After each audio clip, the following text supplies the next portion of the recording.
Mwana bilionea wa India ameahidi kusaidia Colombia kukabiliana na tatizo ambalo limekuwa likiwasumbua kwa miaka mingi. Kundi la viboko wanaohusishwa na kinara wa zamani wa dawa za kulevya Pablo Escobar. Escobar aliuawa kwa kupigwa na risasi na polisi mwaka 1993. Aliingiza nchini humo kinyume cha sheria wanyama wa kigeni wakiwemo kiboko dume na jike waliokuja kujulikana kama viboko wa cocaine. Idadi yao iliongezeka haraka na Colombia ilijaribu mbinu mbalimbali za kudhibiti, ikiwemo kuwafanyia upasuaji wa uzazi bila mafanikio. Sasa imeamua kuua takriban viboko 80. Anand Ambani, mwana wa tajiri mkubwa zaidi barani Asia, Mukesh Ambani, amesema yuko tayari kuwapokea na kuwatunza wanyama hao katika bustani yake binafsi ya wanyama ya Vantra Zoo katika jimbo la Gujarat, India. Hadi sasa Colombia haijatoa kauli rasmi kuhusu ombi hilo. Katika barua aliyomwandikia waziri wa mazingira wa Colombia, mkurugenzi mtendaji wa bustani hiyo alisema wako tayari kutoa huduma ya maisha yote kwa kundi hilo la viboko nchini India. Barua hiyo iliyochapishwa kwenye akaunti ya Instagram ya bustani hiyo ilisema kiini cha pendekezo hili ni imani ya Vantra kwamba kila uhai una thamani na kwamba tuna jukumu la pamoja kulinda maisha popote inapowezekana.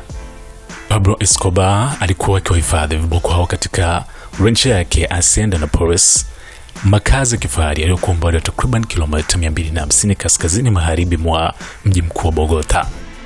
Baada ya kifo chake, viboko hao waliachiliwa huru na kuanza kuongezeka katika bonde la mto mkubwa Colombia, Magdalena River.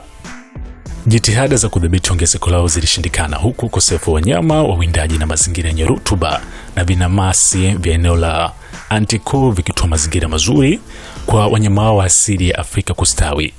Wanaharakati wa mazingira nchini Colombia wanasema viboko hao wanaoaminika kuwa kundi kubwa zaidi nje ya Afrika ni spishi vamizi na wameanza kuwafukuza wanyama wa asili wa eneo hilo.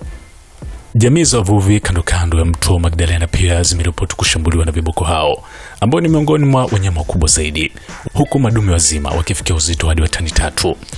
Bustani ya Vantra ina makazi ya zaidi ya spishi 2000 za wanyama wakiwemo tembo, chui na wengine wengi.